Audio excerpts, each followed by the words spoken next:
Pero yun nga, Miguel, nung siyempre, hindi nga din nila alam na ikaw pala yung bago nilang runner.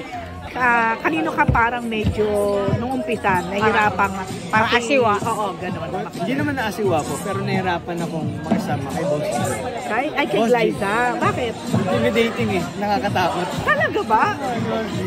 Lalo pag sa mga challenges, parang palaban talaga eh. Kaya medyo natakot ako sa kanya. And actually, kay Angel din. Okay.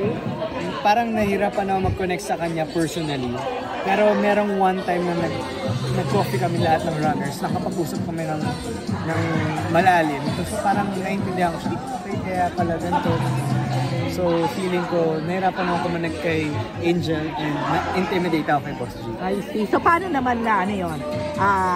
Nawala, na-break yung pagka-intimidate mo kay Glyza, yung Yung konti-konti lang na nagigets ko kung paano ba talaga yung Running Man. Kasi nung una parang clueless ako, alam ko mag-challenges kayo, pero gaano ka dapat ka-competitive, ilang percent yung fun dapat.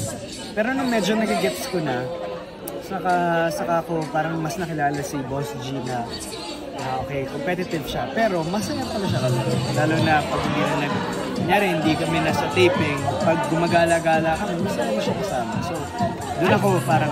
Competitive ka ba? Ikaw, tingin, gaano? From 1 to 10, competitive ako siguro 8 po. Pero sa Running Man, katulad nga ng sinabi nila kanina, ang totoong panalo ay hindi yung nanalo sa challenge, kundi yung nag-enjoy sa mission.